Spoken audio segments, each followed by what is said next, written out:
Those who fear the Lord listen to the Lord. They're very attentive to what it is He has to say.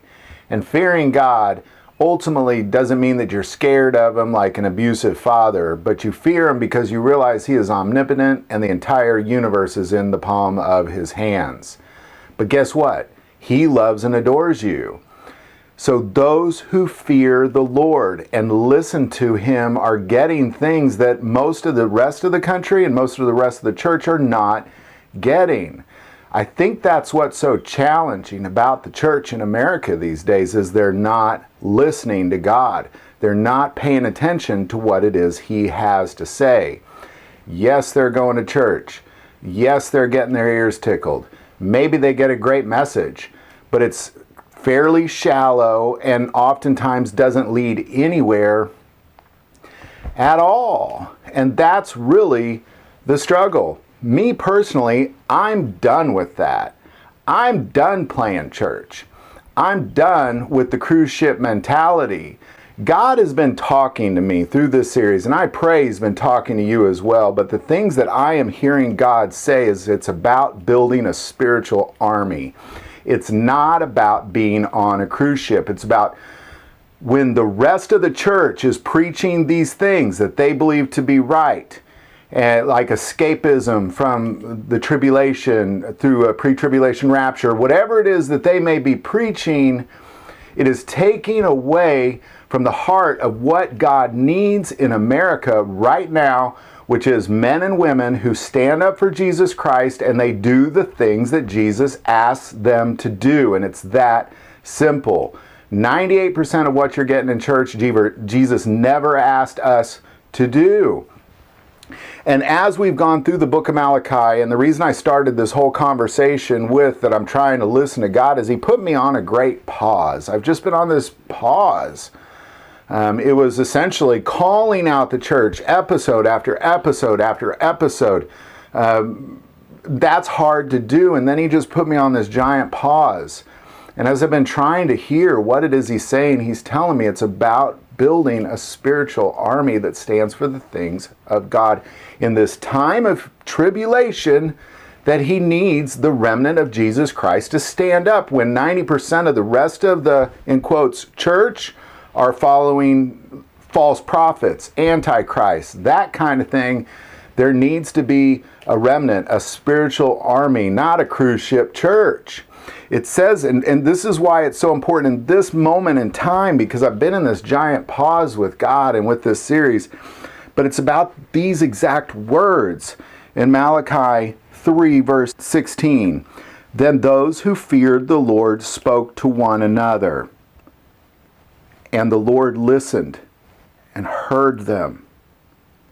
So a book of remembrance was written before Him for those who fear the Lord and who meditate on His name.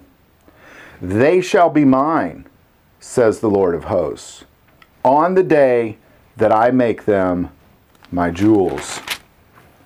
And I will spare them, as a man spares his own son who serves him.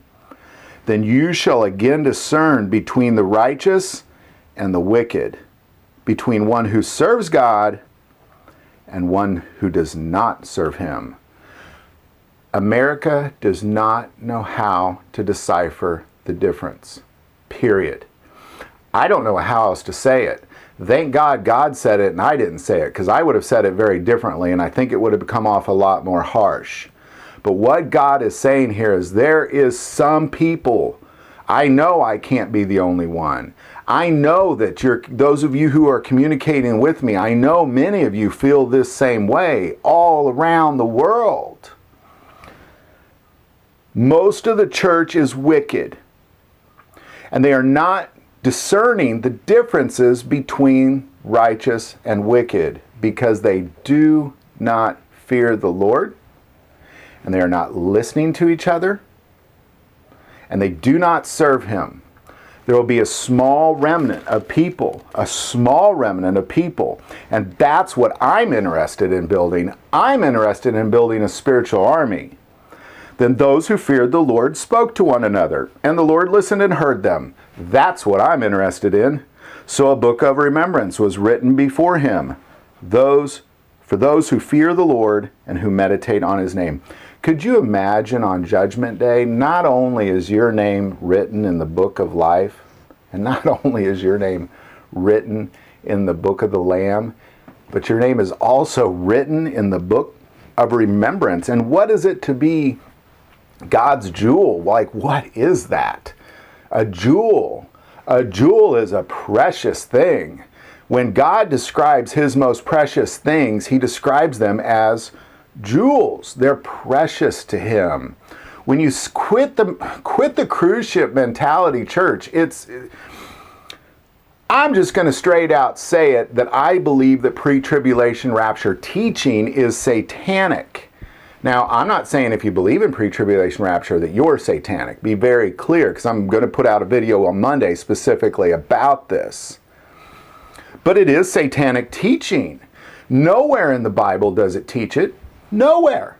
The only reason that people believe in a pre-tribulation rapture is because in 1850 it was invented, and now people believe in it because that's what Hollywood is taught. That's what all preachers have been taught. It's kind of like going to school and you just learn whatever the teacher says and it must be true. The teacher said it to be so. But it's nowhere in the Word of God. And what it does is it creates an entire culture of people prepared for escape, not prepared for tribulation, to stand up for Jesus Christ in the middle of tribulation. It prepares a bunch of people for escapism. I'm going to ride my cruise ship until I escape. That's not what's going to happen. It clearly is spelled out. It is at the last trumpet. Right when Christ returns, the dead will rise first, and then we will rise to receive our glorified bodies. And then we reign on earth with Jesus. We don't go anywhere. We stay here until, the 1,000 years is over, if you're alive when Jesus comes back. And I will spare them as a man spares his own son who serves him.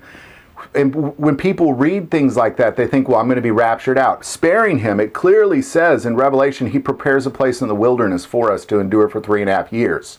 We are spared. He tells his angels, don't hurt those people, hurt those people. And it clearly says, if you live in Babylon, come up out of her. He gives you warnings. You are being spared, but you're still remaining here. And the church isn't ready for it.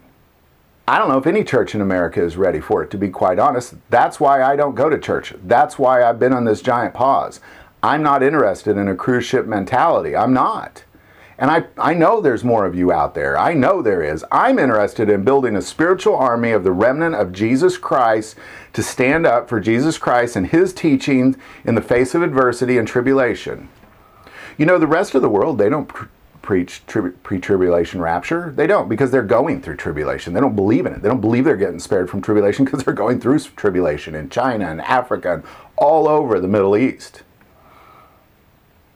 But here in America, Babylon, we're just enjoying our cruise ship mentality. And most people cannot discern the difference between wicked and righteous. They can't. They're conducting wicked and they're showing up to church. They're talking, speaking, vulgar, wicked, watching porn, cheating on their spouses, murdering, robbing. And then they stand up in church and say, I love Jesus.